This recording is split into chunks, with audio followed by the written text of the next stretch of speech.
¿Les parece si vamos comenzando con la clase? Hoy nos toca la clase de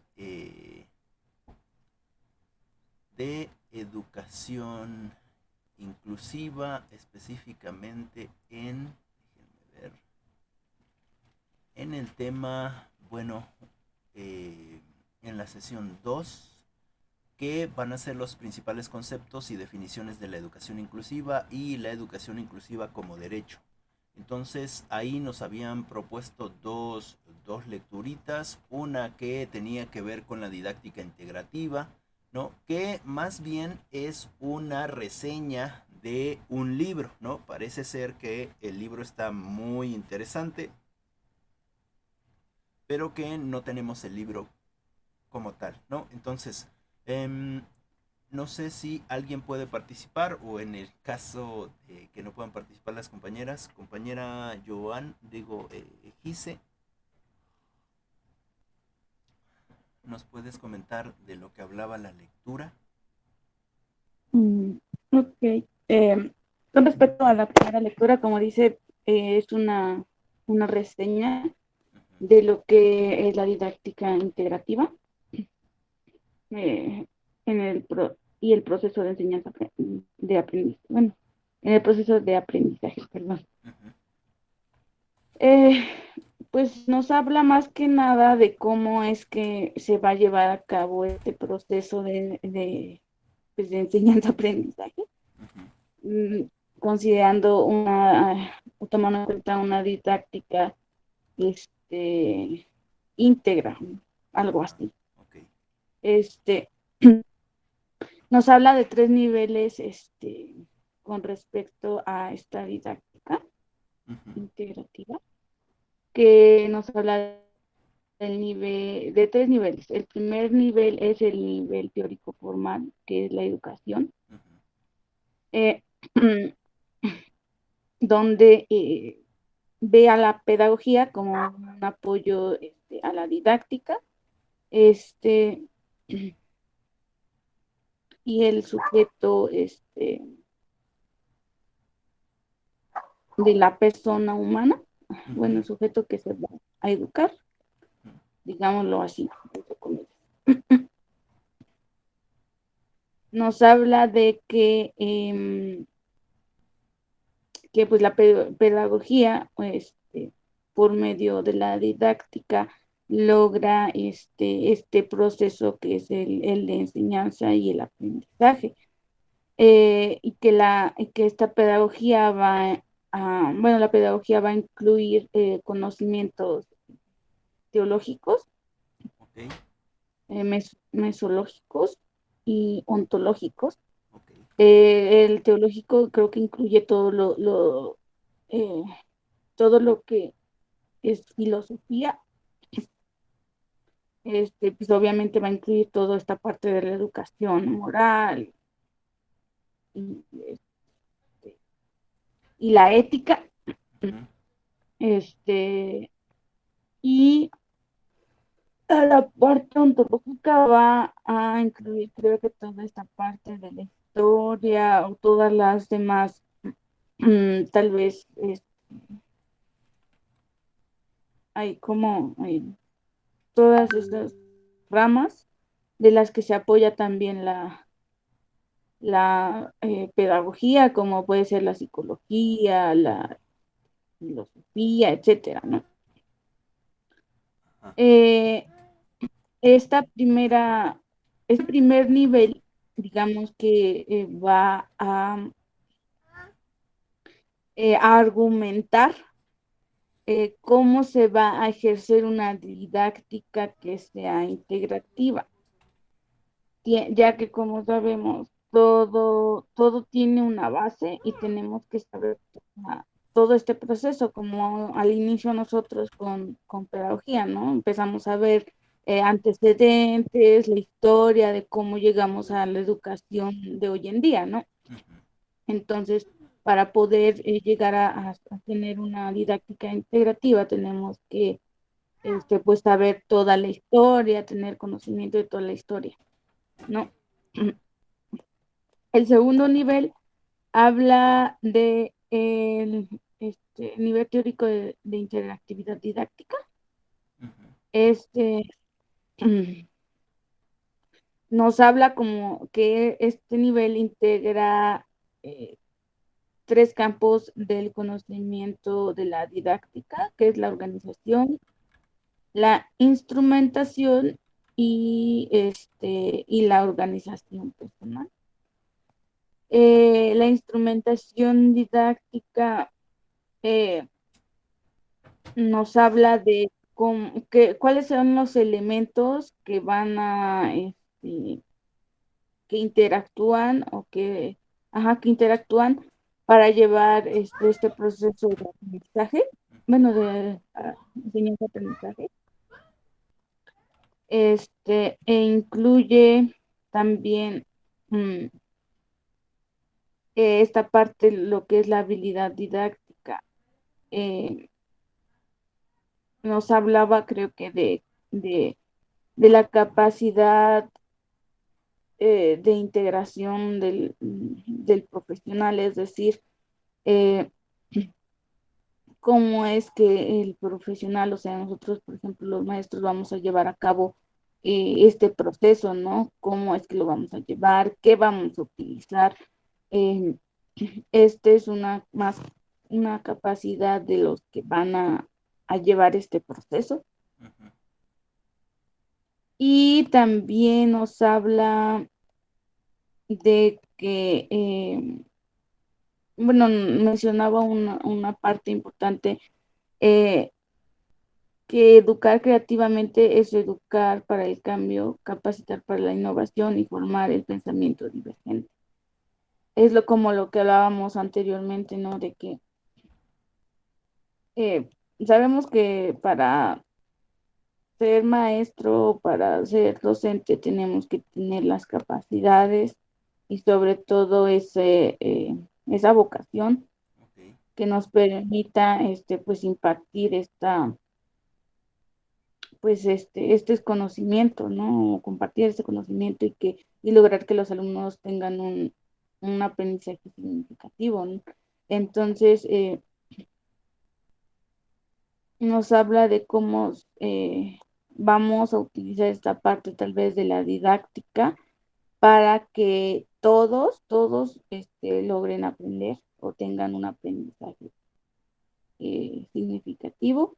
Ok. Entonces, parte para lograr eso se requiere de una mirada incluyente de ciertas habilidades y disposición para poder alcanzar los objetivos.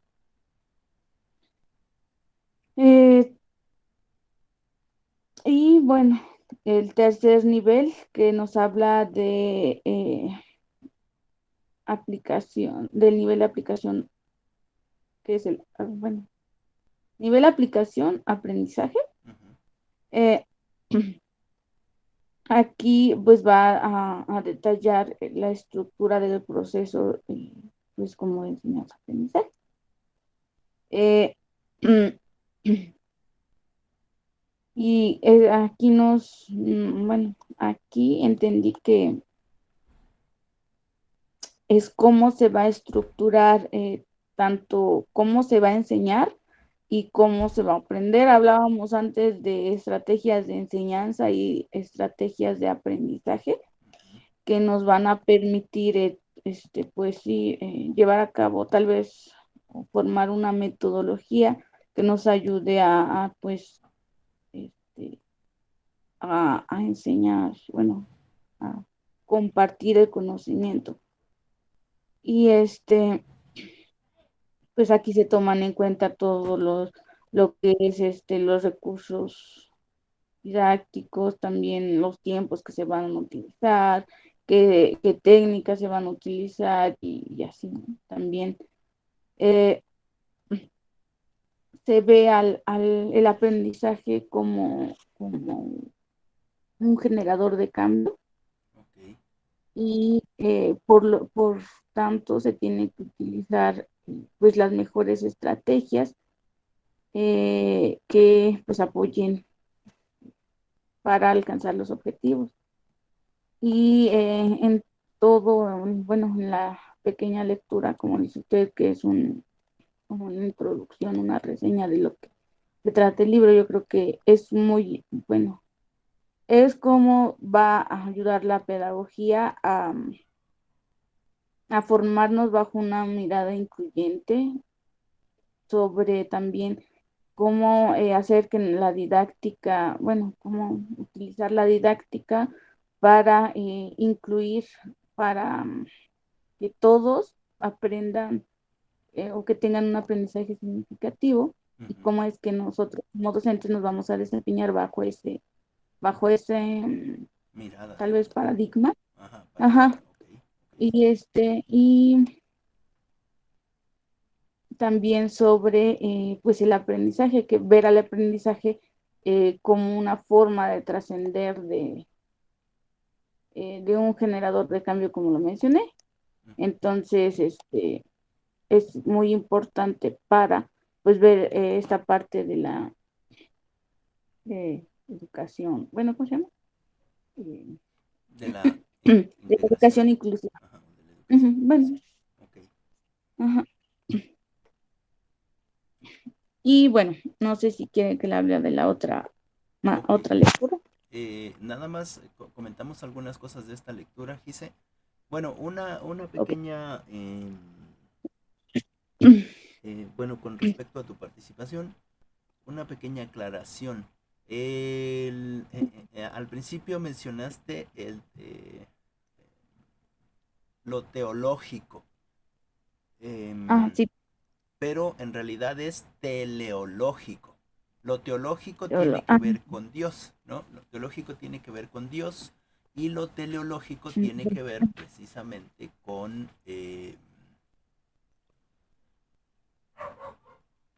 déjame ver, lo tenemos por aquí. Ajá, eh, ya lo tenía yo aquí, pero le moví. Dame un segundito y ahorita, aquí lo tengo.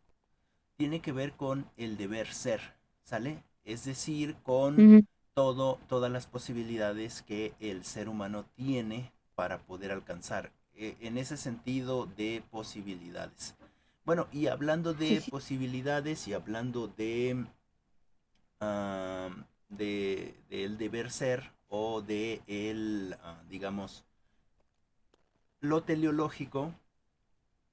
No sé cuántas de ustedes siguen en el grupo, pero en el grupo he estado compartiendo muchos libros y se los comento porque esto de la posibilidad lo habla Derrida, ¿no? Y ahí precisamente hay algunos libros de Derrida que ojalá los puedan leer.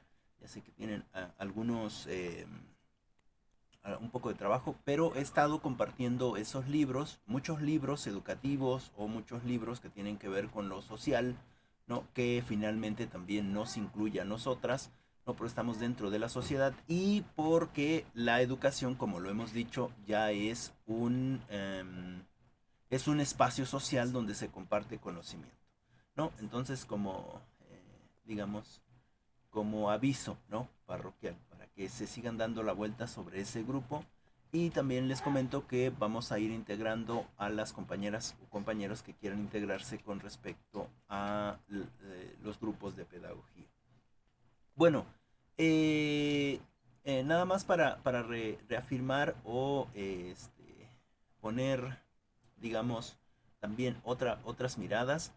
El libro que nos comenta su compañera, que en realidad es una reseña, que todas seguramente lo leímos, tiene que ver precisamente con eso, con la apropiación correcta del conocimiento, ¿no? O la adquisición correcta del conocimiento. Si se dan cuenta, en este sentido de la didáctica integradora, ¿no? De la didáctica integradora en este proceso de enseñanza-aprendizaje, no estamos hablando del nosotros, es decir, no estamos diciendo que nosotros vamos a hacer que nuestros alumnos en este proceso de la inclusión adquieran los aprendizajes significativos que les van a ser, digamos, significativos para su vida, ¿no? no estamos diciendo que nosotros se los vamos a dar, sino estamos proponiendo, o esta autora propone precisamente en el libro, que supongo que ha de estar demasiado interesante, que los propios estudiantes adquieran sus aprendizajes significativos, ¿no? Un ejemplo somos nosotras, ¿no es cierto? Es decir, ahora nos hemos vuelto de alguna manera independientes, ¿no? Que, por ejemplo, alguna de sus compañeras está leyendo libros específicamente de educación, alguna otra está viendo manuales, tutoriales o algunas ponencias, o está escuchando algunas ponencias en YouTube que también se encuentran y nos da herramientas. Y entonces esa es una estrategia o fueron estrategias didácticas que se implementaron en algún momento para que ustedes precisamente pudieran tener este nivel teórico formal de la educación. Es decir, el nivel teórico formal de la educación es precisamente en nosotras esta adquisición de conocimiento que no necesariamente está dado desde la charla o desde las clases, sino que además de las clases estamos tomando otras opciones.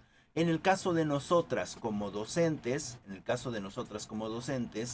eh, vamos a utilizar también precisamente todos estos campos del conocimiento de la pedagogía, ¿no? Tanto normativa, es decir, lo que se hace en la norma, ¿no? Lo que se debe de hacer con respecto a la norma o con respecto a las reglas, pero también aquella que vamos a proyectar.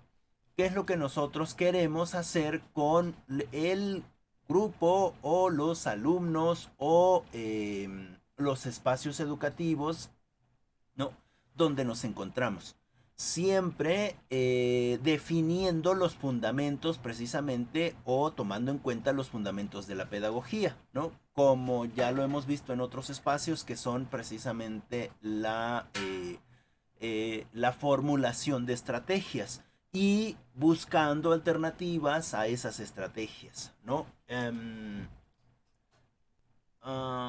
Bueno, tenía otra palabra, pero se me olvidó ahorita. Entonces, y precisamente nos propone la autora 3 niveles. Este primer nivel que estamos viendo es el nivel teórico. ¿Por qué es importante el nivel teórico? ¿No? Porque si no, no vamos a tener más ideas de cómo aplicar la didáctica dentro de la educación, ¿no? Y en este aspecto tenemos que eh, conocer, ¿no? O tener conocimiento de, por ejemplo, dice la educación como la formación humana de la persona, ¿no? Aquí tendríamos que tener conocimiento no tan solamente de pedagogía, ¿no es cierto? Sino también tendríamos la necesidad de conocer un poco de la psique humana. Entonces necesitamos tener conocimiento de psicología, un poco de psicología, ¿no? Pero también necesitamos saber cómo es que se realizan las relaciones humanas, ¿no es cierto? Es decir, tendríamos que integrar un poco de sociología, ¿no? Es decir, pedagogía, psicología, sociología y las ciencias que hicieran falta precisamente para esta educación humana. Nosotras aquí en las clases siempre hemos estado comentando que queremos hacer una educación para la vida, ¿no es cierto? No solamente una educación para que se vaya pasando de materia, sino para que se vaya obteniendo, pues precisamente eso, el conocimiento significativo. En el sentido precisamente de que siempre estamos aprendiendo, nunca estamos estáticas, siempre estamos en movimiento, ¿no? Y en consecuencia, ¿no? Nuestras estrategias no deberían de ser las mismas, porque estamos educando en este sentido de la formación de la persona. Pero la persona, nosotras mismas, siempre estamos en constante formación. ya les comentaba y les he comentado en muchos otros aspectos, es lo que comenta también de Derrida, ¿no? ¿Cuándo dejamos de aprender? ¿Cuándo dejamos de seguir obteniendo conocimiento? Pues hasta el final de nuestros días, ¿no? Y en ese sentido se genera también este ente, ¿no? Este ente con relación a lo ontológico, que es, digamos, el ser, el estudio del ser, el estudio de nosotros como seres humanos, como entes humanos, ¿no? Que nunca estamos quietos, siempre estamos en movimiento. Y en ese sentido, lo leo textual. Aquí la compañera que escribe el libro dice, también desde el punto de vista ontológico, desde el punto de vista del ser, ¿no? De lo que estábamos hablando. Como un ser perfectible, de índole, espíritu, corpóreo, multipotencial. Permítanme. No hagan ruido. No estén haciendo ruido, por favor. Una disculpa, es que quién sabe qué están haciendo aquí las personitas. Es decir, siempre estamos siendo perfectibles, nunca somos totalmente perfectos, siempre estamos aprendiendo, nunca hemos aprendido el todo, siempre hay cosas que hacer, ¿no? Es decir, yo como ser humano, como ente, ¿no? Como ente, nunca voy a estar terminado. Y en ese aspecto está trabajando en este primer nivel, en el nivel teórico, ¿no? Está trabajando esta compañera, ¿no? Es decir, que en este sentido de el nivel perfectible y en esta idea de Derrida también de que nunca estamos terminados, que siempre hay algo por aprender, que siempre hay algo que hacer, y en este otro sentido de que nosotros como seres humanos, como entes, o como en este sentido ontológico del ser, pues que siempre estamos en movimiento, ¿no? Y nosotras debemos de tener ese conocimiento con respecto al sujeto de estudio de la pedagogía que vamos a intentar junto con ellos, no es que nosotros lo hagamos para ellos, sino vamos a intentar junto con ellos seguir perfeccionándonos, ¿no? Es decir, por medio de la didáctica, ¿no? Que es una didáctica precisamente que debería de ser inclusiva, ¿no? Y bueno, lo que decíamos de lo teológico, ¿no? No teológico, lo teleológico, el deber ser, la posibilidad del ser humano, hasta dónde pueda llegar. Nosotras, a pesar de lo que nos pasa, según lo que dice Benjamín Berlanga, lo que menos pasa, seguimos adelante, ¿no es cierto? Es decir, quizás yo, Joana, tengo que trabajar para pagar y poder seguir estudiando, ¿no? O quizás yo, Itzel, tengo que estar trabajando, pero además tengo que estar apoyando a mi familia, pero además tengo que estar ayudando a mi hija en las tareas, pero es decir, se nos complican las, la vida, digamos, se nos complica la vida. Y sin embargo, siempre estamos en ese proceso teleológico del deber ser, ¿no? De la posibilidad. Y eso nos vamos a encontrar en este proceso educativo, ¿no? Los jóvenes, las señoritas en las instituciones siempre tienen problemas, tienen complicaciones, ¿no? Aunque sus complicaciones no sean tan complicadas como las de nosotros, ¿no? O así lo queremos ver, porque ellos también se complican o tienen complicaciones que realmente tienen un nivel muy elevado precisamente de la complicación. Para ellos es difícil resolver, ¿no? Quizás nosotros podríamos decir, es que ellos no tienen que pagar cuentas, ellos no tienen que hacer esto, no tienen que... ¿no? Sin embargo, sus problemas son tan grandes para su edad. Lo mismo que nos pasa a nosotros, ¿no? Nuestros problemas cotidianos son tan grandes para nuestra edad y cómo los resolvemos. Es decir, siempre vamos a estar en ese sentido teleológico, en el deber ser, en lo que se puede ser, en la posibilidad del ser. Y esa es parte de la didáctica o de las estrategias que nosotras debemos trabajar con respecto a nuestra práctica docente, a nuestra praxis docente, siempre permitiéndoles la posibilidad de ser perfectibles. Es decir, no cerrarles el paso, sino permitiéndoles la posibilidad de ser perfectibles, ¿no? Y del lo ontológico, del ser, ¿no? Del camino, de la estructura, del estudio de los, en este caso, de los jóvenes o de las señoritas, de los niños, de las niñas, ¿no? Porque finalmente también los niños pueden tener problemas extremadamente difíciles de resolver, ¿no? Aunque nosotros no lo veamos. Y el mesológico, ¿no? Que tiene que ver precisamente con el hacer. ¿Qué es lo que nosotros teóricamente necesitamos comprender, tanto teleológico, mesiológico o ontológico, para poder aplicarlo en los espacios educativos en los que estamos compartiendo, ¿no? En este proceso de enseñanza-aprendizaje. La enseñanza-aprendizaje por eso tiene un guioncito, ¿no? Enseñanza-aprendizaje.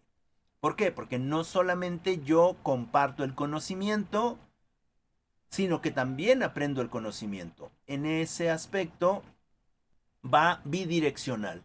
Tanto enseñamos como aprendemos. Y los niños también tanto enseñan como aprenden, ¿no?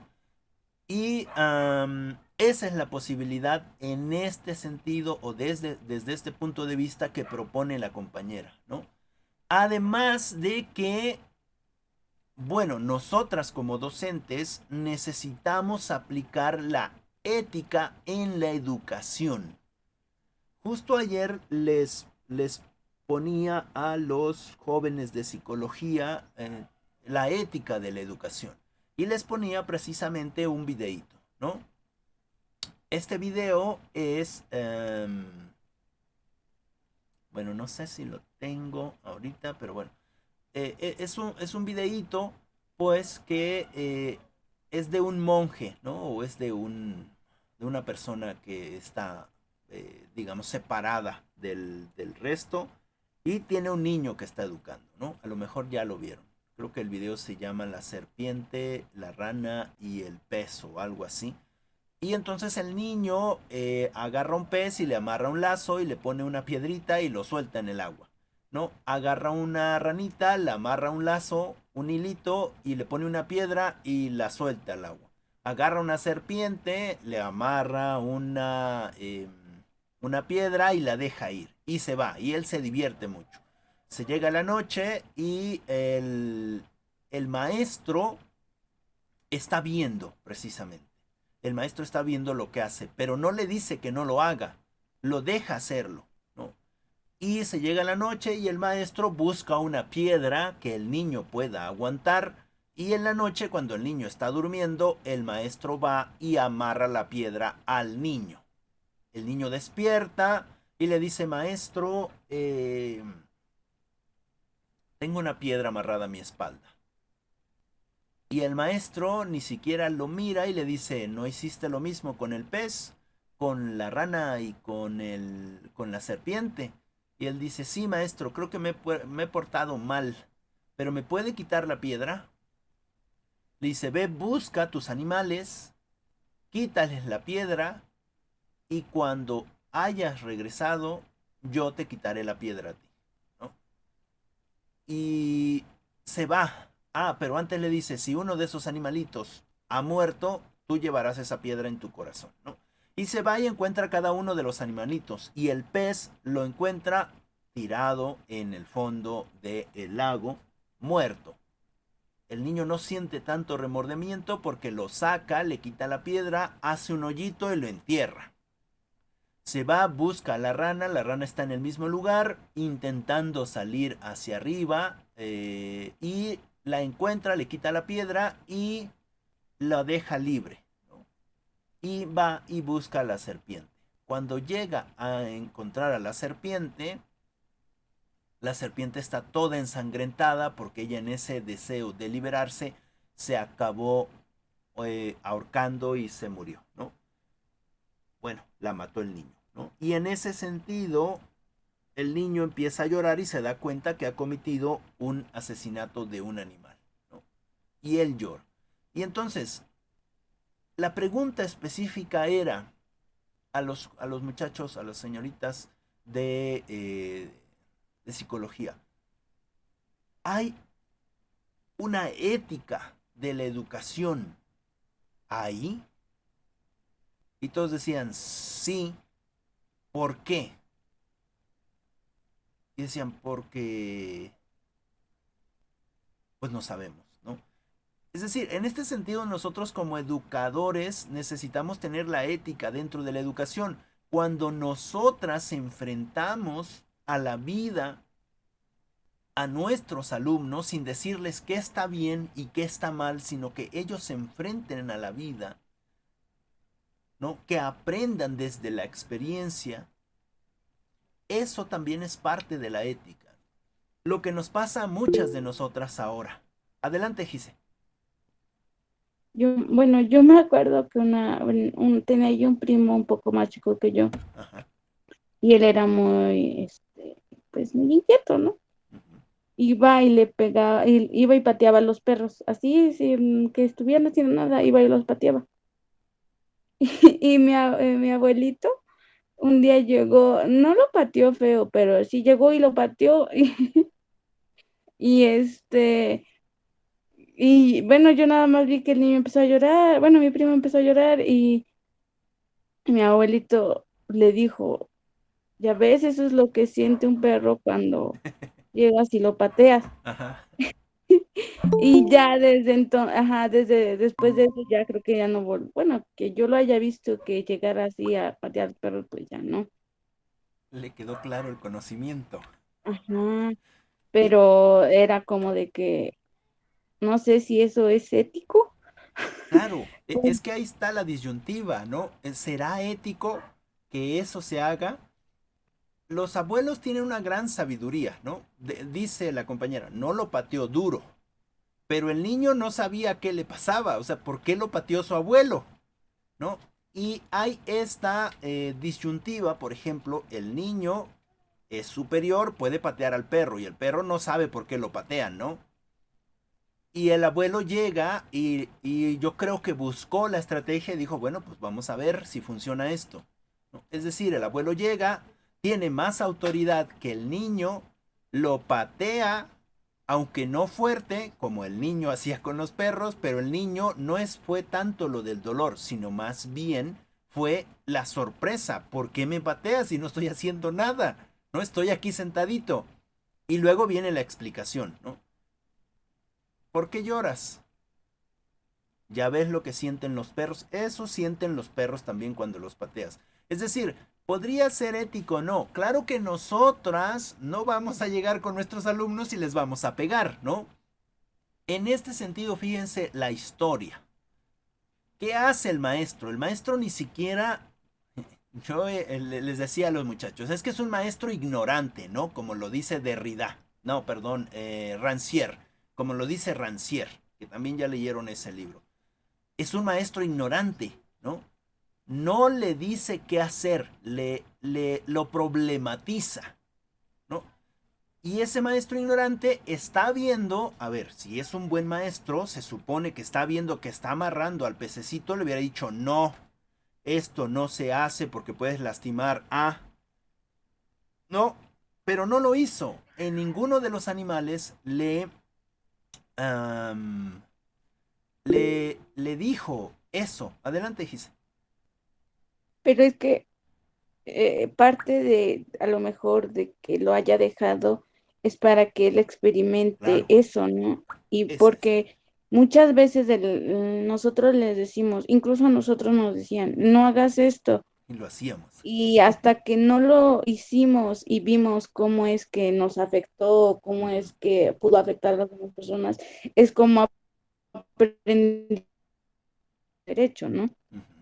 Entonces es parte de la experiencia que le quiso dar al niño para que Claro, pudiera entenderlo, ¿no? Entonces es parte, pues yo diría que sí es parte ética, claro, es muy ético. pero no sé. No, sí, sí es ético, ¿no? Yo digo que es un maestro ignorante porque Rancière es lo que dice, ¿no? Es decir, Rancière, fíjense, es tan ignorante que llega, les da el libro y los alumnos estudian solos. Y entonces se da cuenta que los alumnos tienen la capacidad de comprender, que no necesitan a un profesor frente de para comprender cosas, ¿no? En este caso específico, el profesor en toda su experiencia dice, es que si yo le digo no lo va a aprender, ¿no? Necesita un conocimiento desde la sorpresa y desde el dolor, lo que hemos platicado en otros espacios, lo que dice Ana Arendt, ¿no? Venir al mundo. Venir al mundo implica dolor para la que da a luz, ¿no es cierto? Implica dolor para la que da a luz, pero nosotras que damos a luz, ¿no? Que traemos al niño, a un niño al mundo, el nacimiento, no porque nos haya dolido el parto, vemos al niño y lo odiamos, o a la niña y la odiamos porque me hizo sufrir, ¿no es cierto? ¿Qué es lo que hacemos? Cuando nace, cuando pasa el dolor, cuando tengo ese nuevo conocimiento, yo tomo al niño, a la niña en mi regazo y lo pongo en mi lado izquierdo, cerca del corazón, ¿no es cierto? Adelante, Gise.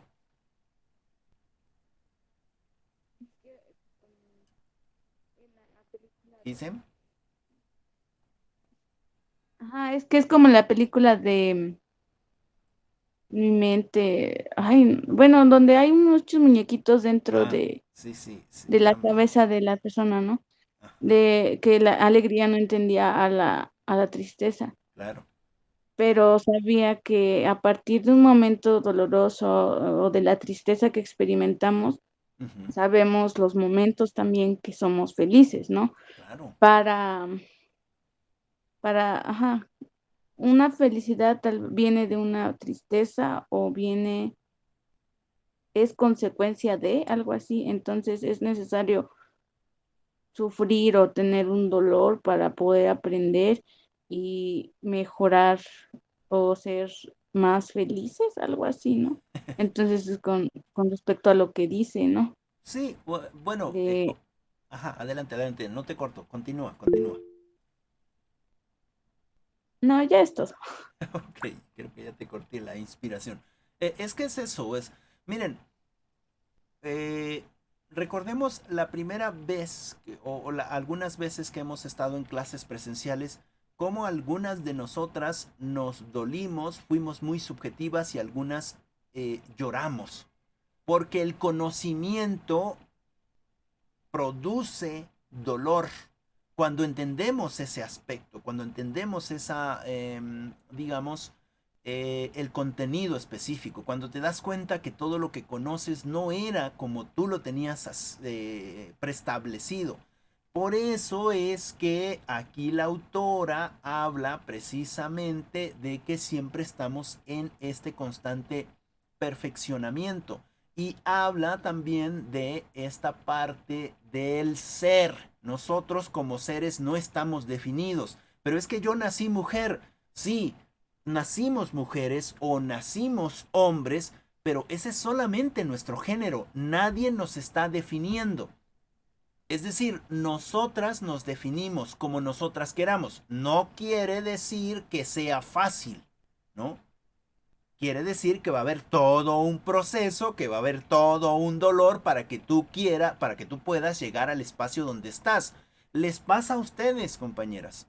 ¿Cuántas estamos trabajando y cuántas nos esforzamos muchísimo para llegar a donde queremos estar? Y cuando lleguemos a ese espacio, no vamos a querer estar ahí, vamos a querer estar más allá de donde llegamos. Nos va a pasar porque somos seres ontológicos que siempre estamos en esa teleología, el deber ser. Siempre, siempre estamos en ese espacio. Nunca nos quedamos quietas. Entre más conocemos, entre más conocen ustedes, quieren aprender más cosas, ¿no? Y eso es lo que pretende la lectura. Eso es lo que pretende la lectura, ¿no? Que nosotras podamos permitir a los estudiantes, a las estudiantes que sean libres para llegar a donde ellos quieran llegar, ¿no? Siempre desde la ética de la educación, ¿no? Siempre desde la ética, esto que estábamos hablando, ¿no? De cómo es que nosotros debemos de enfrentar a los estudiantes o a las estudiantes a espacios de la vida cotidiana. Ahora, esto no lo va a comprender o no lo van a comprender todas las personas. ¿Por qué no lo van a comprender todas las personas? Porque no se les ha educado en ese sentido de la libertad, se les ha educado en el sentido de el estar atados al Estado, del estar atados al esposo, del estar atados al padre, del estar atados al hermano, del estar atados. Es decir, siempre se nos ha querido atar porque se puede convencer a una persona y esa persona convence a los demás, los que están a su cargo, ¿no? No somos independientes. Y nos enojamos, ¿no es cierto? Nos enojamos, es que, ay, no, mi hermano es muy malo, no me ayuda, no, nada. Pero no leemos, pero no somos, o sea, estamos metidos en la internet y no lo ocupamos como debe de ser, etcétera. Adelante, Bere. Pues es como todo. Bueno, en mi caso siempre pongo como ejemplos Ajá. relacionándolo con lo que yo veo en los casos de mis hermanos. Ok. Este, mi hermana tuvo un maestro Ujú. en la secundaria. Bueno, ya les había platicado que mi hermana está enferma Ajá, sí, sí. y su situación. Entonces el maestro le excluía, Ujú. este, mm, le, le llamaba la atención, por ejemplo, si ella estaba jugando, platicando con los niños, le llamaba la atención y le decía que se sentara porque se podía lastimar, o sea, prácticamente recordándole su condición. Ujú. Este, o sea, siempre mi mamá tenía quejas de mi hermana con ese maestro, Ujú. que era muy inquieta, que él trataba de cuidarla, pero que ella era muy inquieta, que se paraba, que platicaba con todos, porque sí, mi hermana es muy sociable Ujú. y sí llega a ser un poco, pues como muchos de su edad, que les gusta Claro. pararse a platicar, que les gusta, pues echar relajo ahí en el salón. Y el maestro no, el maestro quería detenerla, quería cuidarla, pero, pero como discriminándola, diciéndole que no por su enfermedad. Y, y ya después tuvo una maestra y esa maestra le daba un poco más de libertad. Obviamente la trataba de unir al grupo en lugar de Ujú. alejarla de los niños. Le decía, si tú te hablas con los niños está bien, háblate con los niños y que ellos aprendan a respetar tu enfermedad, Ujú. no tú te alejes.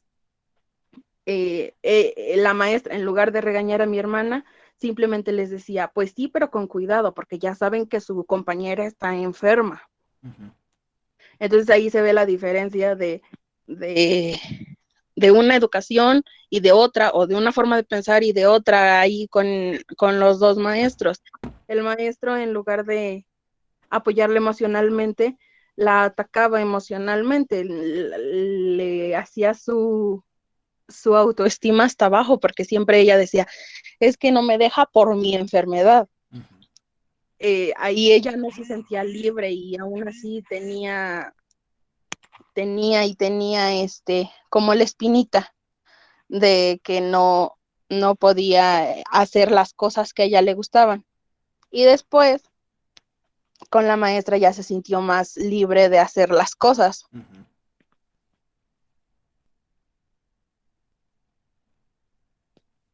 Ok, ok, bueno, como lo comenta su compañera, ¿no? Educar para la libertad y educar en ese sentido. Por eso es que necesitamos tener este nivel teórico. Adelante, Gise. Ajá, bueno, igual como lo menciona la compañera Bere, igual incluso la película que nos mandó Ujú. que nos propuso, bueno, para hacer el ensayo, Ajá. hablaba de eso, ¿no? De cómo las personas subestiman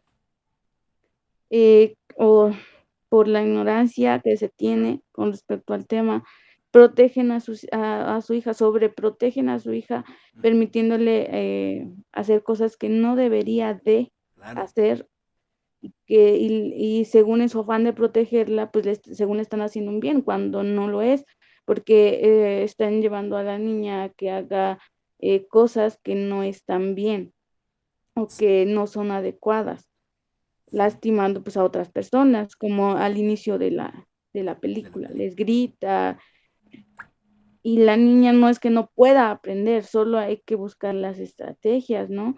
Incluso, este, ajá, ¿no? De que, ¿cómo es que la otra maestra busca, bueno, la institutriz busca la manera de, y a lo mejor unas, ¿cómo se llama? Unas prácticas un poco usuales, Ujú. pero que sin ellas la niña no hubiera aprendido a comunicarse, ¿no? Sí, Entonces, es como, bueno, la manera en que vemos o cómo es que vamos a educar, ¿no? Para no discriminar, como dice la compañera, ok, vamos a tratar de incluirla sin dejarla hacer o sin menospreciar lo que sabe, porque eh, incluso lo dice en la película, este, están dañados sus sentidos, más no su cerebro, tiene claro. las capacidades de aprender. Incluso nos dicen, no podemos estar defendiendo a todos, o no podemos hablar por el otro, o no podemos defender todo el tiempo al otro y por las condiciones que tenga, sino que es mejor enseñarles a que ellos lo hagan por sí solos, ¿no? Poderse defender por sí solos. Que Entonces, sean independientes. Sí, Gise, que sean ajá, independientes. exactamente. Ujú. El problema es que somos madres o somos padres y vemos a la discapacidad de nuestros hijos y los sobreprotegemos, ¿no? Hasta conforme, como les hablamos. Y cuando hacen algo mal, no les llamamos la atención porque, pues, pobrecito, ¿no? En ese sentido de la película, la institutriz usa precisamente estas estrategias o estas metodologías que son poco ortodoxas, ¿no? En alguna parte de la película le está llamando la atención y la regañan a ella. Y ella dice, no, es que ella debe de aprender que eso que está haciendo está mal, ¿no? Eso no es correcto. Y al final de la película, esta niña, Helen Keller, es una gran persona, ¿no? Intelectual, que significa que no precisamente la discapacidad física, como bien lo comentas, tiene que ver con una discapacidad intelectual. Más bien, nosotros somos en ese sentido discapacitados intelectuales o visuales al no ver las posibilidades que aquí propone la compañera en la lectura, ¿no? Es decir, las posibilidades de vida de la persona y de crecimiento de la persona, en ese sentido de perfeccionamiento, ¿no? Y bueno, lo que decía la compañera Bere, ¿no? No podemos encasillar a una niña que es niña, que dice la compañera, es que hace cosas propias de su edad, le gusta echar relajo, despapalle, ella se siente normal. Ah, tiene una deficiencia, una dificultad, etcétera, etcétera. Pero si sus compañeros no la señalan, si son conscientes, ¿no? ¿Por qué la tendría que señalar el profesor o la profesora, ¿no? Pues precisamente porque no tiene este conocimiento teórico. Por eso es importante este conocimiento teórico, este conocimiento mesiológico, este conocimiento ontológico, este conocimiento teleológico y este conocimiento que les decía de lo social, de lo psicológico, de lo pedagógico. ¿Por qué? Porque por lo general los que estamos en el bachillerato pues no tenemos una formación pedagógica. Tenemos más bien una formación en cualquier otra de las ciencias que no tiene que ver con la educación. Y ahí no se puede justificar porque, bueno, estamos en la educación y deberíamos tener conocimiento sobre la educación. En ese sentido también la ética de la educación, ¿no? No es ético que un profesor ande o una profesora ande diciéndole en este caso específico del ejemplo que pone su compañera, que le ande diciendo es que tú no hagas esto porque te puedes caer, es que tú no hagas esto porque ¿no? Es decir, es posible como los niños pequeños, ¿no? Que se caiga, que se lastime, pero, pero es eso, ¿no? O sea, son posibilidades de la vida, ¿no? Por ejemplo, el niño chiquito no lo puedes tener sentado amarrado todo el tiempo en la silla y de repente ya se cayó y se pegó en la cabeza y ya tiene un chipotote, ¿no? Es decir, no podemos tenerlos ahí, pues, amarrados, porque, como ya lo decíamos al principio de la conversación, somos personas que siempre estamos en constante movimiento, ¿no? Siempre estamos en constante movimiento, no podemos estar estáticas o estáticos. Hola, una, permítanme, es que llegó aquí el niño a dar lata. Lo que les decía, no pueden estar estáticos. Por ejemplo, ahorita viene mi sobrino y él no entiende que estoy aquí en clases. Él lo que quiere es que le ponga atención, que platique con él o que de repente viene y se sienta y ve cómo hablan sus figuras, ¿no? Es decir, no puede estar estático. Adelante, Gise. Sí, bueno, yo ahorita que estoy con los niños, Ajá. yo estoy dando la clase Uh-huh. y, por ejemplo, no sé, menciono un plátano, ¿no? Ajá. Y ellos, yo en mi casa comí un plátano, dice, Ajá. sí, a mi mamá, y ya empieza todos. A mi mamá le gusta mucho el plátano, no, dice, y el otro niño, no, es que a mí no me gusta mucho el plátano, y no sé qué. Y que una vez, bueno, me cuentan la historia de que así, o sea, los niños, todas son diferentes historias con respecto Uh-huh. a, no sé, al plátano.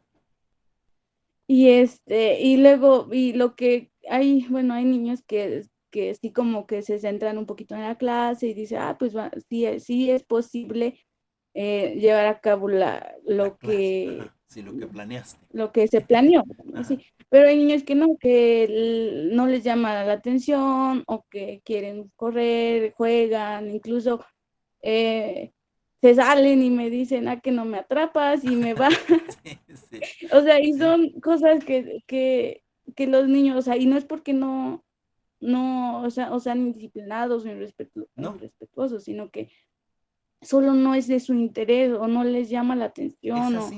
Son o ese niños. tipo de cosas. Entonces hay que ver la manera de que les llame la Uh-huh. atención para poder, ajá, o sea, para que todos estén ahí, porque solo hay unos cuantos que van a estar atentos y Ajá. hay otros que no. ¿Por qué? Porque les gusta moverse, les gusta brincar, les gusta hacer otras cosas. Entonces, pues sí, es un poco complicado. Sí, sobre todo pues porque a estos niños en esta edad los tienes quietos 5 minutos. Se pueden concentrar 5 minutos y después quieren hacer otras cosas, ¿no? Por eso es que hay tantas estrategias. Por eso el nivel teórico, por eso el nivel del conocimiento que debemos de tener, ¿no? Y en ese sentido también lo epistemológico. Yo me doy cuenta cómo mis niños van aprendiendo. Recuerden que la epistemología no es otra cosa más que el estudio del conocimiento, ¿no? El estudio del conocimiento. Es decir, yo desde mi punto de vista como sujeto, vamos a usar el término sujeto para hablar hombres y mujeres, como sujeto epistemológico, yo ya he aprendido cómo aprendo, cómo adquiero el conocimiento. Me doy cuenta que leyendo, me doy cuenta que viendo tutoriales, me doy cuenta. Es decir, yo me doy cuenta cómo aprendo. Ya estudié la manera en la que yo aprendo. Bueno, en este sentido de lo epistemológico, también nos vamos a ir dando cuenta cómo los niños van a ir aprendiendo y cuál es cada una de las habilidades de cada uno de esos niños, ¿no? Sobre todo porque son inquietos, ¿no? Y eso nos pasa a nosotras. ¿Ustedes se quedan quietas todo el tiempo?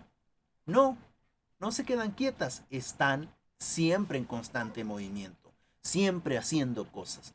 Y esa es parte del primer nivel. Miren, solamente estamos hablando de una reseña y fíjense todo lo que ya hemos sacado con respecto al primer nivel, ¿no? Entonces por eso les digo que el libro estaría importante leer. Bueno, y la otra parte para que vayamos así más rapidísimo, el nivel teórico de interactividad. Es decir, ya tengo la teoría, ¿no?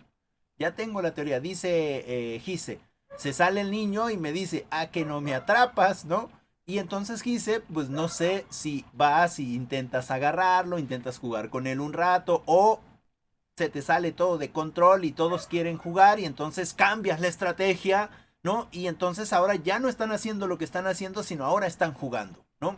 A quitarle la cola a los otros niños y todos empiezan a correr, es decir, ahora este nivel teórico de interactividad es lo que hacemos en la interacción con nuestros estudiantes, es decir, los instrumentos que ocupamos, la orientación, etcétera. Toda esta didáctica que nosotros ya llevamos preparados, ¿no? Y en ese sentido el reconocer los momentos y los elementos que interactúan en este proceso educativo. ¿Qué hacemos? ¿Qué hacer? ¿Cuál es mi experiencia con respecto a mi práctica docente? Las que ya estamos en esta práctica, ¿no? ¿Cuál es mi experiencia cuando el niño se levanta y se pone a correr o simplemente no hace nada y está dando vueltas en el salón o se va y saca unos juguetes y se pone a jugar y después no los quiere levantar, ¿no? Es decir, es ahí donde nosotros todo este proceso teórico, en este sentido de ser incluyentes, ¿no? ¿Qué es lo que hacemos? ¿Qué es lo que hacemos? ¿Cómo ponemos en práctica esta teoría, ¿no? Esa es la segunda parte de este libro. Y desde aquí propone tres cosas, desde la didáctica tradicional, es decir, lo que hacemos tradicionalmente, desde el uso de la tecnología educativa y desde una didáctica crítica, ¿no? ¿Cuál es la didáctica tradicional? Pues es precisamente cuando ponemos al niño o le llevamos ciertos trabajos que hacer, ¿no? Un dibujo, pintar una A o que mueva letras, didáctica tradicional, ¿no? ¿Cuál es la didáctica de la tecnología o cuál es la tecnología educativa? Pues precisamente cuando nosotras les ponemos una canción o les ponemos un videíto en el pizarrón o con el cañón les ponemos un videíto donde los ponemos a cantar, donde les pedimos que cantemos juntos, etcétera, etcétera, ¿no? La didáctica con la tecnología, usamos la tecnología. Ah, y la didáctica crítica, pues ya lo ponían de ejemplo con Gise, ¿no? Se le sale el niño, ya que no me atrapas, y entonces en ese sentido de la crítica yo no puedo decir, ah, chamaquito desobediente, ven para acá, te voy a sonar. No puedes hacer eso, ¿no? ¿Qué es lo que haces? Críticamente dices, bueno, es que a lo mejor todos los niños ya están aburridos, ya pasaron más de 5 minutos, ¿no? Y se hace un juego, se hace algo lúdico, ¿no? Y entonces ahí tú estás siendo crítica con respecto al cambio, pero es que no está en la planeación, sí, pero estoy haciendo estoy siendo crítico o crítica, ¿no? En el sentido de que yo cambio la estrategia sin previo aviso. ¿Por qué? Porque así lo piden los niños, ¿no? Por ejemplo, dice la compañera, es que yo voy a hablar del plátano y habla que su mamá le gusta el plátano, que él dejó desayunado plátano, que a mí no me gusta el plátano porque sabe feo, porque no sé qué, no sé cuándo, ¿no? Es decir, ahí ya no es el tema el plátano, ahí ya es el tema la conversación de los niños. Y en esa didáctica crítica, ¿qué es lo que tendría yo que hacer? Saber más de lo que ellos saben, ¿no? De lo que ellos ya conocen, para que eventualmente yo vaya introduciendo nuevos temas. A lo mejor el tema era que el plátano sirve para no sé qué, ¿no? Y tiene ciertas vitaminas, etcétera, etcétera, ¿no? Y en ese sentido, cuando dice, es que mi mamá come plátano, muy bien, qué bueno, que yo también como plátano. Es decir, entrar en la conversación de los niños, ser parte de su conversación. En ese sentido, la didáctica crítica, ¿no? Que, bueno, eso es teoría, pero dentro de la práctica nosotras vamos a utilizar estos artilugios que mencionábamos en otro momento para entrar precisamente en, eh, en, en el tema que nosotros queremos o que nosotros hemos propuesto, pero desde el punto de vista de los niños, para que les quede pues más claros a ellos, ¿no? Em, bueno, y el tercero me parece que es el tercer nivel, que es el nivel de aplicación del aprendizaje. Es cuando los estudiantes obtienen su propio aprendizaje. No nosotros se los enseñamos. Nosotros buscamos las estrategias. Recuerden que somos acompañantes. Acompañamos este proceso de aprendizaje. Pero por eso lo propone así la compañera, nivel de enseñanza o el proceso de enseñanza-aprendizaje, porque lo ve desde dos puntos de vista, ¿no? Desde lo bidireccional. Nosotros aprendemos muchísimo con respecto a todo lo que ya hemos hablado anteriormente del aprendizaje de los niños y entonces estamos haciendo un propio aprendizaje nosotros, ¿no? Y estos aprendizajes obviamente tienen que estar dados por objetivos de enseñanza. ¿Cuáles son las enseñanzas o cuál es el conocimiento que yo quiero que compartir con ellos, pero para que alcance cierto nivel cognitivo, ¿no? Y es en ese proceso que se debe de haber objetivos, ¿no? Ya lo hemos visto en alguna otra materia, la planeación, ¿no? Por eso lleva la planeación inicio, desarrollo, cierre, ¿no? O conclusiones, como lo quieran ver, ¿no?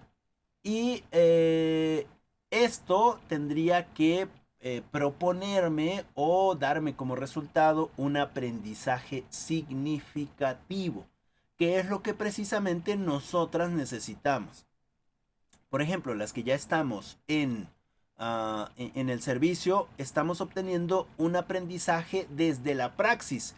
Y ese aprendizaje desde la praxis, con la praxis real, que no tiene digamos, una serie de pasos a seguir, es un aprendizaje disperso, por decirlo de alguna manera, me queda significativo, porque yo voy resolviendo en ese momento específico del aprendizaje, ¿no? O en ese momento específico de la praxis, voy resolviendo los inconvenientes o las incógnitas que me salen ahí en ese momento y que no vienen escritas en ningún libro, pero que gracias a este nivel teórico yo puedo tomar de esas ideas y aplicarlas a la realidad práctica. Bueno, no sé si, creo que me pasé mucho tiempo con esta, pero no sé si más o menos me expliqué o nos explicamos con todos los ejemplos que hemos puesto. ¿No? ¿Preguntas? Sí, está entendido, profe. Entendido. Muchas gracias, Gise, muchas gracias, Itzel. Ok. Bueno, y la otra parte era de la educación inclusiva en el nivel medio superior. Me parece que el ejemplo que pone la compañera Bere tiene que ver mucho con la lectura, ¿no? Sobre todo porque es un ejemplo vívido ¿no? Es un ejemplo que está basado en la experiencia, en una experiencia cercana y,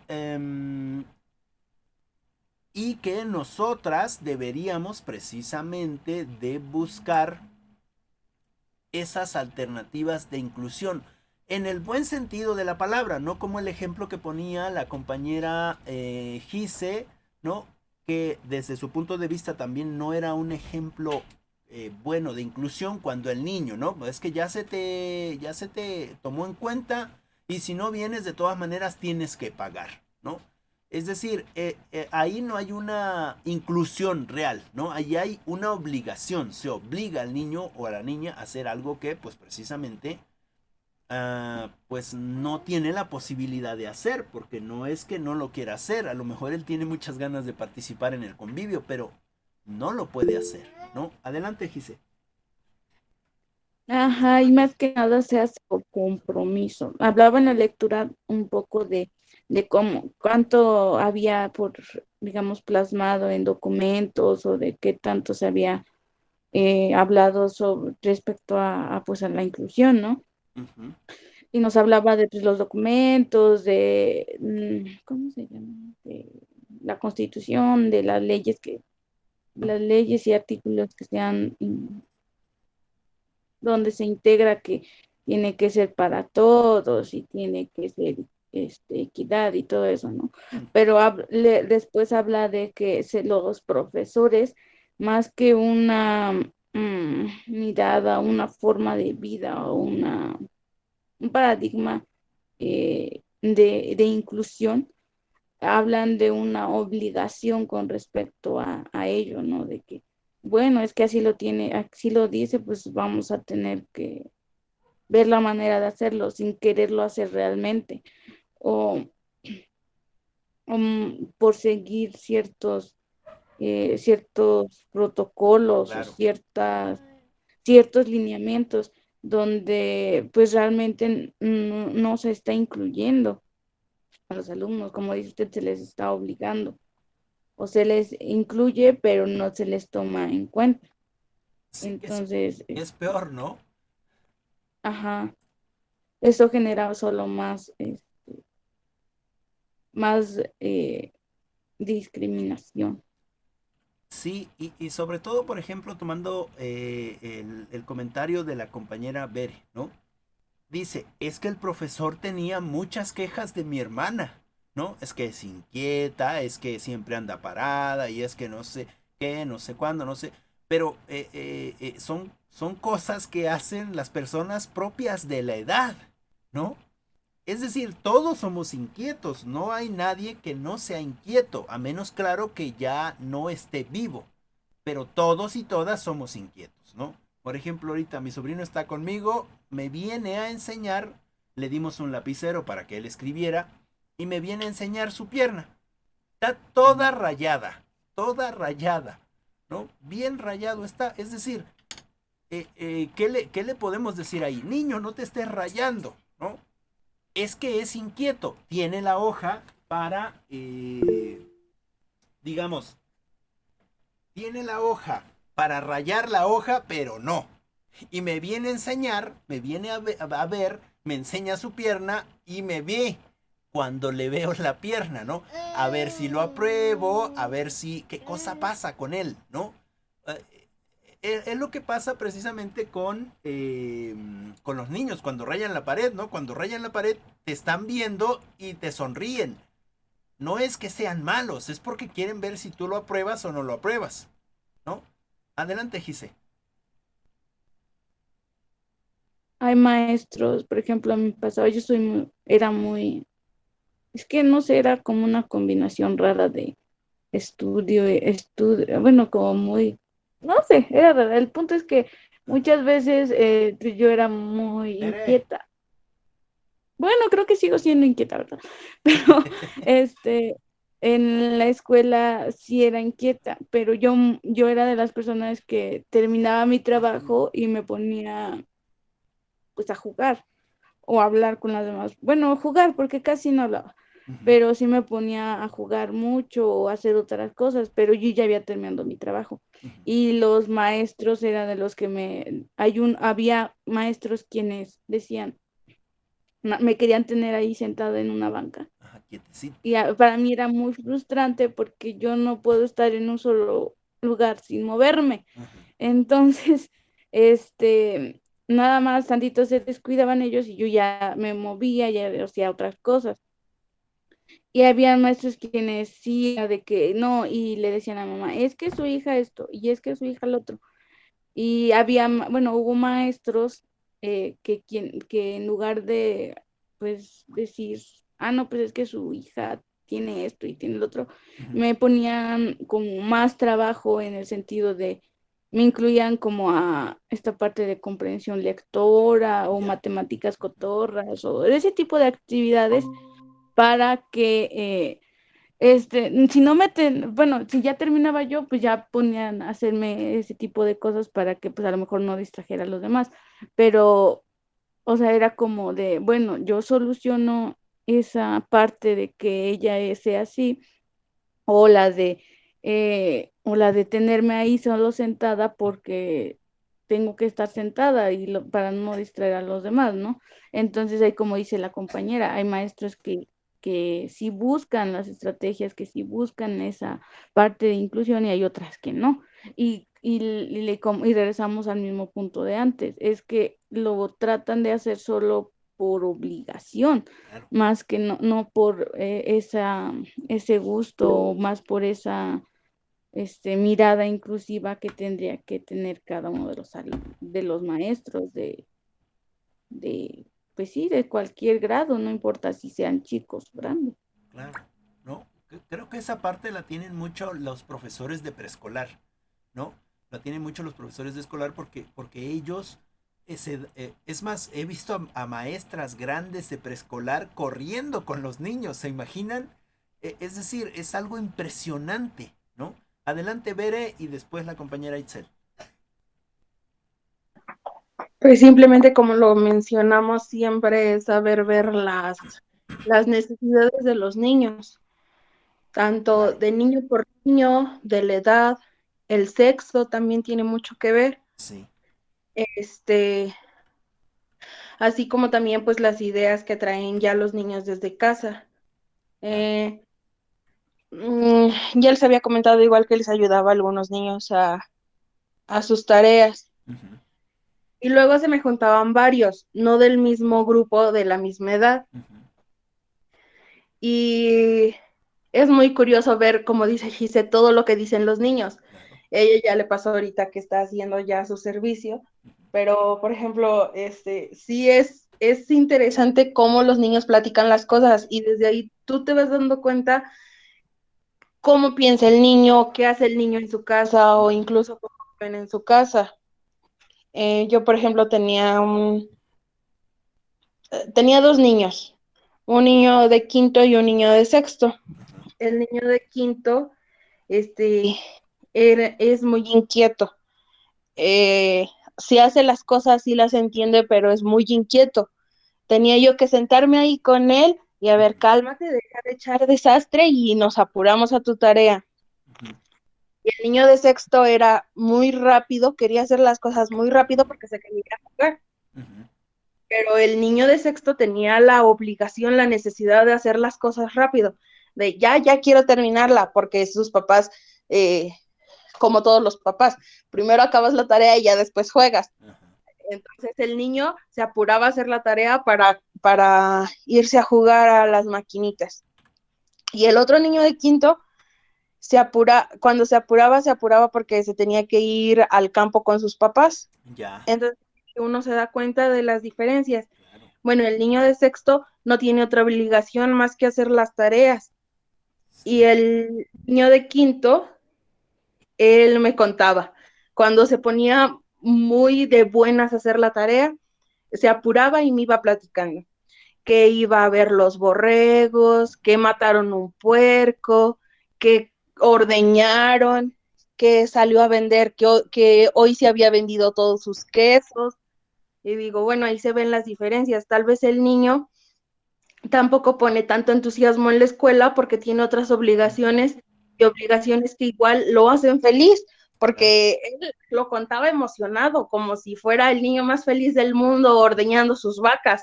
Y ahí te das cuenta, el niño de sexto es feliz jugando y el otro niño se interesa más con los animales, Claro. perritos, o por ejemplo tenía yo mi gata y el niño iba y veía que los demás estaban jugando con la gata feo y les decía, no, así no porque la van a lastimar. Y ahí se da uno cuenta de, tiene conocimiento sobre otras cosas que otros niños no saben. Y es enfocarse en eso. También en la prepa tenía un compañero que nos contaba sobre sus animales, pero el compañero era muy, muy desastroso. Y una vez me tocó hacer equipo con él y no se apuraba y no me entendía y no nos entendíamos. Y ya era equipo de 3, éramos 2 mujeres y él. Y y no sé cómo se me ocurrió. Y teníamos que hacer una investigación sobre, o sea, una población grande y hacer como preguntas, como lo que estamos viendo de investigar sobre un tema. Entonces, yo le dije, como siempre lo veo interesado en sus animales, le dije, o lo hacemos de tu ganado. Y dice, bueno, sí. Y ya le digo, pues mañana cuentas bien todo y haces bien las cuentas de los gastos y todo. Y mañana nos vas diciendo cuántos animales son de cuántos y todo. Y fue como nos ayudó a la tarea. O sea, se puso reapurado y entusiasmado a contarnos de sus animales para hacer la investigación sobre sus animales. Y es ahí donde te pones a reflexionar y dices, bueno, pues sí, cada quien piensa diferente, cada quien aprende diferente y cada quien tiene intereses diferentes. Tal vez a un niño le van a gustar más los carritos y a otro los caballos. Claro. Entonces hay que saber observar y escuchar. Tal vez son pláticas de niños, pero en esas mini pláticas de niños podemos darnos cuenta de cómo nosotros podemos hacer que su aprendizaje vaya mejorando por estrategias que tengan que ver con su forma de vivir de ellos. Sí, sí, sí, es correcto. Es decir, quizás en este ejemplo que pone la compañera, ni siquiera sabía de la inclusión y ni siquiera, o sea, a lo mejor yo hubiera sido ella en ese momento y hubiera dicho, este no quiere, mejor le decimos a la maestra que no nos ayudó, que le ponga cero y ya. Pero si se da cuenta que le gustan los animales, lo incluye, ¿no? Le busca la alternativa para que se integre. Esa es parte de la inclusión. Que bueno, se supone que ya viene un montón de datos en la lectura, pero que son datos, ¿no? Que son lecturas. ¿Cómo lo ponemos en la práctica? Adelante, compañera Itzel. Sí, bueno, escuchando todas estas puntos de experiencia que han vivido mis compañeras, pues realmente pues nos hemos dado cuenta que, bueno, en mi caso, donde yo voy a realizar mi servicio, pues a mí me toca chicos de 13, 14, 15 años. Realmente sabemos que es la etapa de la rebeldía. Ahí ya no son, bueno, sí son partes inquietos, pero ya son, como le digo, no discutir, pero sí saber cómo contestarle a compañeros, bueno, de esa edad, ¿no? Ahí el problemita es de que, pues, bueno, hay una maestra que, pues, realmente ya está grande, bueno, tiene otra mentalidad en cuestión de la educación tradicional de antes. Entonces, pues, realmente, una vez platicando o observando en su clase, me di cuenta que, pues, bueno, esa parte de la inclusión, pues, no la toma en cuenta porque platicando con ella me dijo que había como 2 compañeritos que son muy rebeldes que dijo que ella ya, o sea, ya no podía, ya no, ya habló con ellos, ya los hizo entender y pues los chicos no hacen caso. Pero es este punto, ¿no? Yo le comentaba, pero realmente Es donde tenemos que aplicar lo que realmente a los chicos pues les llama la atención, ¿no? Por ejemplo, el otro chico pues que es muy hiperactivo, se enfoca mucho, no sé, en el deporte, ¿no? Entonces es como incluir esa parte que al chico le gusta para que se incluya. Ahí aplican mucho, por ejemplo, los talleres productivos y al parecer le gusta mucho, creo que panadería, ¿no? Ujú, Entonces, cuando se realiza panadería, le comenta el profesor que era la opción de meter como problemas, pero relacionados a eso. ujú, Entonces, nos damos cuenta que el chico como que se incluye un poquito más, ujú, porque es un tema que a él le interesa y le gusta.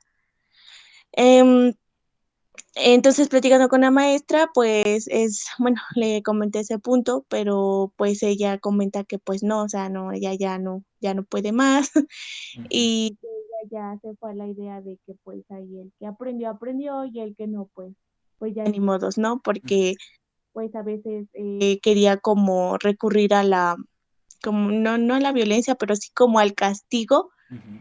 y pues desgraciadamente es como dice ahora ya está muy famoso bueno, en las generaciones de cristal, bueno, ya las consideran Sí, ajá, que pues se acusan con mamá o papá y pues mamá y papá va a reclamar y pues ya no, o sea, es como dice ella, ya no contamos con un apoyo o algo de algunos padres que vengan pues, o sea, se pongan parte de nosotros, porque pues no lo regañamos porque queremos, sino porque pues su actitud no está siendo correcta. ujú, Pero no, o sea, recibimos una respuesta negativa de ellos e incluso pues salen con el que pues los que no enseñamos bien somos nosotros. ujú. Entonces son muchos puntos, muchos aspectos el de que pues como que quieres recurrir a eso, pero porque son duros, o sea, los jóvenes y Ujú. son un poco difícil de controlar, pero pues sí, sí es buscar estrategias y saber cómo llevarlos a cabo.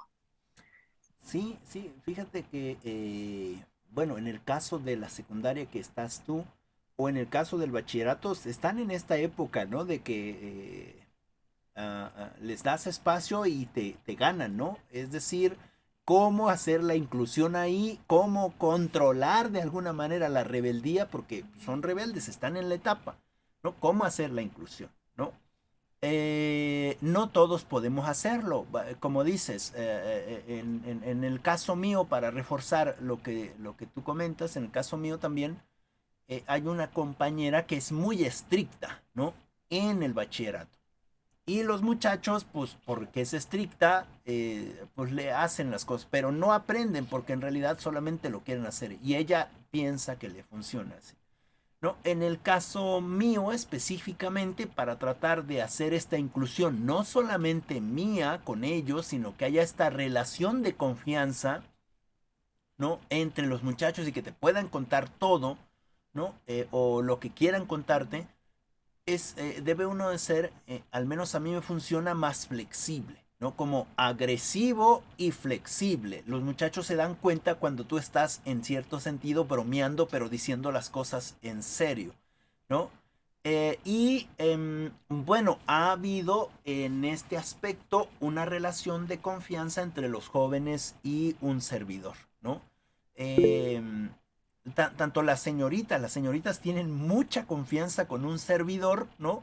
Y los varones también se acercan, pero, saben, los varones somos varones, no somos hombres, somos machos, entonces yo no le voy a contar todo al profe porque entonces me voy a ver como medio gay, ¿no? Es decir, sobre todo en contextos en donde los papás son muy machos, que han tenido dos mujeres o que han hecho no sé qué, no sé cuándo, entonces ellos no se acercan tanto, pero sí hay esa relación de confianza como en este sentido más, podríamos decirlo como más agresivo, ¿no? Yo dejo o permito que los muchachos, ¿cómo se dice? Haya una transgresión, transgredan mi espacio de profesor con autoridad, ¿no? Pero en este sentido siempre de broma, ¿no? Siempre de broma. Los muchachos lo entienden, ¿no? Solo que son más rudos. Y entonces hay este proceso de relación, que es lo que intento construir en todos los espacios educativos para que precisamente ellos digan o cuando tengan dudas se acerquen y profe, es que aquí no le entiendo ni más, ¿no? Y entonces yo digo, no te preocupes, ¿no? Hablan de alguna manera más agresiva, ¿no? Pero están solicitando ayuda y no me están insultando, ¿no es cierto? Sino me están pidiendo ayuda, pero esa es la manera en la que ellos la piden, ¿no? Entonces nosotros debemos de ser como más receptivos. Adelante, Bere, y después Gise. Sí, bueno, respecto a la edad de la que está hablando Itzel, de con su servicio, es, eh, es como, como enfrentarse a algo nuevo, porque casi en los cuatrimestres hemos hablado más de la primera infancia, de los niños chiquitos, de estrategias más llamativas, y con los niños, bueno, con los jóvenes, ya es llevar estrategias más allegadas a sus necesidades. En, en esa edad es, como dice ella, la edad de la punzada, donde cada niño piensa diferente y se cierran en su mundo. Como dice usted, va a haber niños o jóvenes que se abran mucho con el docente y digan, pues no estoy poniendo atención porque tengo problemas en mi casa.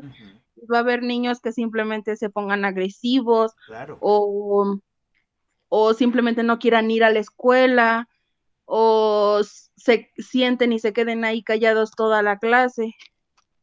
Y en, en esta edad es cuando tal vez se podría decir que necesitan más apoyo, más que nada emocional, donde ellos mismos sienten que el mundo se les cierra, y hay que saber como docentes tratar de abrirles las puertas, de que ellos vean que sí hay todavía posibilidades de seguir adelante, porque es, es como siempre pongo los ejemplos de mis hermanos. Mi hermana sufrió discriminación a morir por parte de sus compañeros, porque es la edad donde dicen, yo quiero ser el mejor, o Sí. yo no quiero juntarme con una niña que está enferma, yo, o hay una niña que dice, bueno, yo sí me voy a juntar con ella porque tal vez yo alguna vez lo necesite, y empieza a juntarse con ella y la niña ya también empieza a sufrir esa pues que Exclusión. que la Sí. separan del grupo, exclusión, y dice, no, pues mejor me regreso con los populares, Sí. porque si no me van a acabar a mí. Entonces es como ponerse en el lugar de los demás. En el caso de mi hermana, yo siempre le decía, pues los que te van a hablar porque de verdad sienten esa necesidad de hablarte, porque son buenas personas, porque son buena gente, porque se ponen en tus zapatos. Y los que no te van a hablar es porque pues simplemente están en conflicto con ellos mismos, porque no saben ni qué pensar ni qué hacer, no porque vayan a ser así toda su vida. No les guardes rencor, porque mi hermana pues es muy eh, llena de energía, y si se enoja muchísimo, si se pone triste, se pone muy triste. Entonces es pues saber conocer las necesidades de cada niño y llegarles con las palabras exactas. Y cuando se abren los jóvenes es cuando uno se da cuenta de qué es lo que pasa en realidad. Una maestra de mi hermana habló con mi mamá y le dijo que una muchacha de las que más se alejaban de ella, se le salió un comentario de que mi hermana tenía cáncer y que el cáncer se contagiaba, que eso decía su mamá. Entonces ahí la maestra se da cuenta, bueno, toda esta idea viene desde casa porque la mamá dice, porque el papá dice, porque la niña ya escuchó que no se debe juntar con los que tienen cáncer, y mi hermana ni cáncer tiene. Entonces es ahí donde la maestra dice, voy a partir desde aquí, y ya empezaron a hablar sobre las enfermedades, sobre las que son contagiosas, las que no, o cómo se puede llevar una convivencia con las personas que tienen y que merecen el respeto debido a su enfermedad. Y como dice usted, también en el caso de los hombres, el vivir en un entorno machista hace que desde chicos se vayan creyendo esa idea de que el hombre es el 100% y la mujer el 50%. Sí, claro. Eh, Me ha tocado en muchas ocasiones recibir, escuchar frases que sí me enojan tal vez por ser mujer y que los hombres lo digan es como un conflicto contigo misma. Bueno, ¿cómo tienes que reaccionar tú? Defender a la mujer o defender a los dos sexos, que es lo adecuado, o simplemente enojarte, pero como docente no. Como docente tienes que ir a la mitad avanzando desde la ética y el contexto en el que estás. Claro. Justamente lo que hablaba la lectura, ¿no? Todo lo que están comentando ustedes es eso, de lo que hablaba la lectura, pero desde sus experiencias. Muchas gracias, Bere. Adelante, Gise, y después la compañera Itzel. Ajá, bueno, con respecto a lo que dice Bere, hay ideologías que se crean desde casa, incluso desde pequeños, yo lo noté ahorita, ¿no? Me dice un niño, ¿verdad, maestra? Maestra, ¿por qué no me dice maestra? Que mientras los papás trabajan, las mamás se quedan en la casa. Y le digo, puede ser, pero también eh, hay mamás que se van a trabajar y pueden salir a trabajar. Y hay papás que también se pueden quedar en casa, ¿no? Y ahí bueno, ahí te das cuenta de cómo es que están creciendo los niños y cómo es que están adoptando ciertas ideologías que son, pues, hasta cierto grado machistas, ¿no? Sí, sí, sí. Definición de Eh, roles, pues. ajá, exactamente. Y luego llega bueno, parte de mi tesis, de ser un buen docente, estuvimos viendo justamente eso, ¿no? Que para poder enseñar, hay que ser un poco eh, los niños o hay que ser un poco los jóvenes, ¿no? Hay que ver el mundo de cómo lo miran ellos, ¿no? Porque para nosotros es muy fácil decir, bueno, yo tan solo antes veía a mi sobrino que, ay, no es que le preocupaba tal cosa, le digo, ay, pero tú, ¿por qué te preocupas por eso? Sino es que para mí, Sí, porque yo ya había pasado por todo eso, pues yo ya era fácil, ¿no? claro. Decir, ah, no, pues para mí es fácil resolver eso, pero para ellos no, es como mencionaba hace rato, hay diferentes grados de complejidad para cada niño. Entonces, parte de ser un buen docente es ver mm, enseñar desde la mirada de ellos, Del ¿no? niño, cierto. Como decía Bere, a los alumnos de secundaria o a los jóvenes, más que nada son las apariencias la apariencia la que Sí, importa más, ¿no? No, pues es que ella no lleva buenos zapatos o ella no lleva esto, y les ataca más a la parte emocional, ¿no? Entonces se tendría que trabajar desde esa parte, ¿no? Desde, ok, a ellos ahorita les importa más lo físico, lo el ego, ¿no? material. Ajá, entonces, tratar de llegar a- a compartir un aprendizaje significativo desde ese punto, ¿no? Igual en la primaria lo mismo, a lo mejor les gustan los juegos, les gustan otras cosas y dices, bueno, por ahí hay que llegar. Y en el kinder lo mismo, como mencionábamos desde el principio, ¿no? A lo mejor los niños les llama la atención, no sé, Spider-Man, o a uno les va a gustar una cosa u otro, como dice el compañero, a unos les gustan los animales, a otros no. Bueno, pues desde ese punto hay que tratar de llegar y por eso como menciona, se buscan estrategias, pero parte de ser un buen maestro es eso, ¿no? Educar desde la mirada de los estudiantes. Claro, claro, desde la mirada del otro es de donde debemos de educar, ¿no? No desde nuestra mirada. Adelante, compañera Itzel. Pues sí, profe, bueno, realmente donde nos damos cuenta que pues también en esa etapa pues no solamente batallamos en cuestión eh, en incluir uno como docente, sino que también Tere. que existe la exclusión entre alumnos, ¿no? Como les explicaba que pues, mira, mire, hay algunos compañeros que pues hacen su grupito y sabemos todos, creo que pasamos por ahí, Ujú, de los típicos grupitos de los populares y de los que no y que no sé qué. Entonces, eso también es trabajar mucho porque es lo que yo veía ahí abajo, o sea, se excluyen en esos grupitos y pues es como yo les decía, o sea, ¿por qué se apartan si al final de cuentas, o sea, convivimos en un solo salón, eh, todos se ven cada mañana, todos se saludan, bueno, o sea, casi que se la pasan un poquito más aquí que en casa, o sea, realmente vienen siendo como una familia porque al final de cuentas, pues todo este ciclo, 3 años, ujú. pues son bastantes días que nos vemos.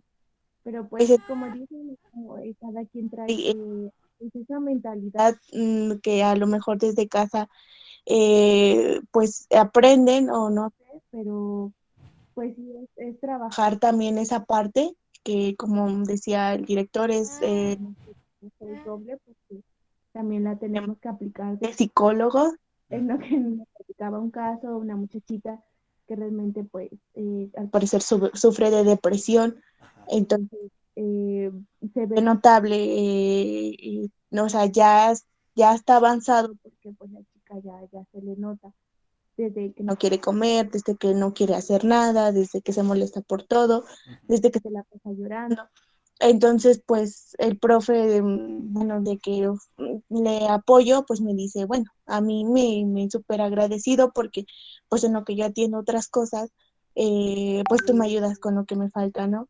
Entonces, donde nos vemos que el trabajo ahí, pues sí, es un poco más pesadito porque pues sí, los chicos ya empiezan con, ¿no?, el típico crisis existencial que nos da a Sí, veces sí, y pues, tenemos que trabajar desde ahí y desde saber qué les vamos a decir porque pues vaya una pequeña palabra que nos equivoquemos, pues también claro. a ellos pues les afecta, ¿no? Entonces es saber cómo manejar esta situación, el que los chicos y ahora ya vienen con una mentalidad bastante nueva, hasta yo también digo, bueno, yo antes decía, lloraba por cosas que pues a lo mejor, no sé, en mi casa pues llegaba y no me daba tiempo porque pues me mandaban al campo y todo eso, ¿no? Ujú. Y pues ahora lloran porque papá, mamá no le quiere dar dinero o papá, mamá no le quiere comprar algo. Sí, Entonces, pues no les digo, son cosas insignificantes, pero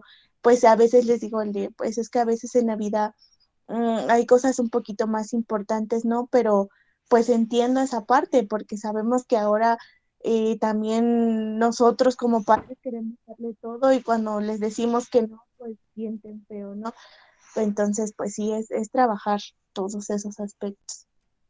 sí, y finalmente, fíjense, estamos intentando hacer la inclusión. Dice la compañera, es que ahora nosotros tenemos que ser psicólogos. Ese es uno de los grandes problemas de la educación, cuando menos en nuestro estado, en Puebla, ¿no? Donde estamos 4 profesores o 5 profesores para 50 alumnos, pero que de esos 4 profesores o 5 profesores, un profesor es el director, pero también tiene materia, y los otros tenemos nuestros grupos, pero en realidad estamos dando clases de otras materias que no son nuestra profesión, ¿no? Y además debemos de ser orientadores vocacionales, orientadores educativos en el sentido de resolver problemas o psicólogos, ¿no? Eh, y aunado a eso de que muchos de nosotros pues no estamos precisamente o no hemos estudiado pedagogía, ¿no? Cómo trabajar con esas emociones. Entonces sí es un poco difícil, pero sí es cierto que intentamos hacer la inclusión, ¿no? Intentamos incluir desde el buen significado de la inclusión, ¿no? Y bueno, que pues siempre nos estamos dando cuenta que ahora los jóvenes, quizás incluyéndonos un poco, no quieren esforzarse mucho, ¿no? Aunque también hay que darnos cuenta, compañeras, que los jóvenes, que es cierto que los podríamos llamar generación de cristal, porque se rompen muy fácilmente, son más receptivos, son más receptivos, y esa es una parte importante para la inclusión, ¿no? Esa es una parte importante para la inclusión. Bueno, no sé si tengan algún otro comentario. La clase fue muy interactiva, con muchas experiencias. No sé si tengan algún comentario como para ir cerrando esta clase. Les escucho.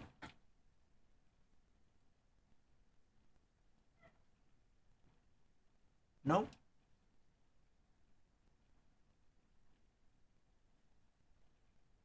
¿Todo bien?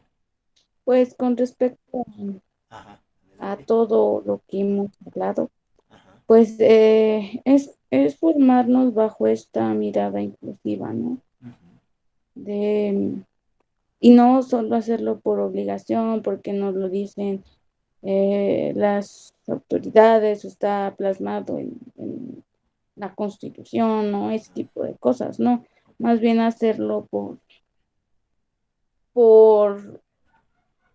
humanidad, se podría hablar de humanidad, de no excluir, no discriminar, incluir a todos, no solo al sistema educativo, sino en general en todos los aspectos de la vida, porque también la exclusión o así se da en la familia, en la propia familia. claro, Entonces, creo que es importante recalcar eso, ¿no? De nuestra parte humana, ser empáticos, solidarios, eh, tolerantes a todo lo diferente, porque como mencionaba anteriormente, a lo mejor lo diferente nos causa miedo, nos da, claro, nos, pues sí, nos da miedo, nos paraliza de cierta forma, porque no sabemos cómo actuar ante lo diferente, no sabemos cómo reaccionar frente a ello. Entonces, ujú, sería ver en lo diferente la oportunidad de superarnos de manera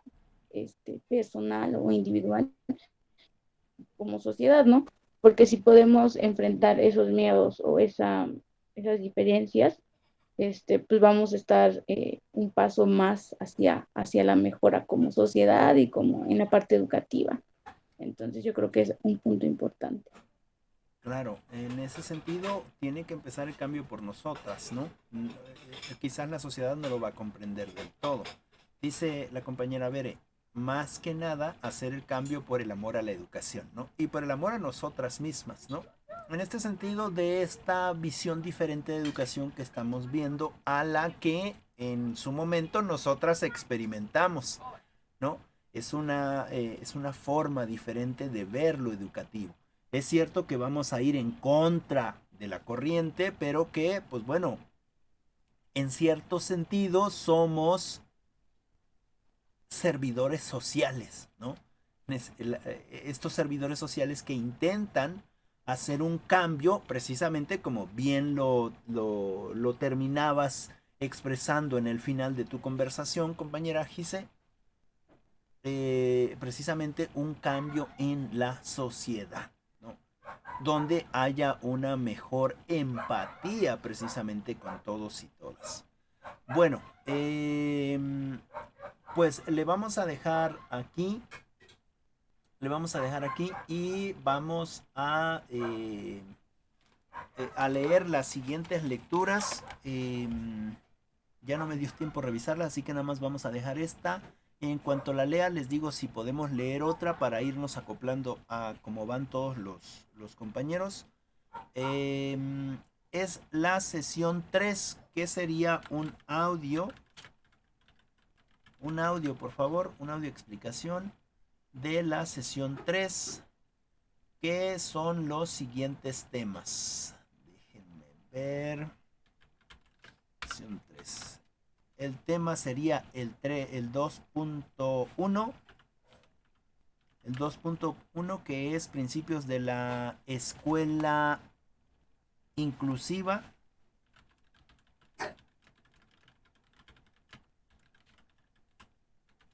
Y el 3.2, que sería el 2.2, perdón, 2.2, que sería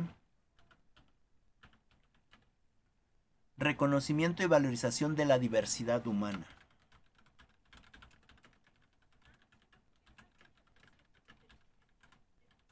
Reconocimiento y valorización de la diversidad humana. ¿Sale? Reconocimiento y valorización de la diversidad humana. Y bueno, de ahí un audio, ¿les parece? Me comparten un audio. Es una por las dos. No, en las dos, un solo audio por las dos lecturas, ahí me incluyen el todo, o sea, lo más interesante, lo que a ustedes les causó interés o lo que dejó huella en ustedes, eso es lo que me mencionan en el audio. Recuerden que el audio es cortito, un medio minuto, 45 segundos, no, eso es lo que tendrían que entregar. Bueno, no sé si tengan alguna otra pregunta. ¿No? No, Lick. Ok.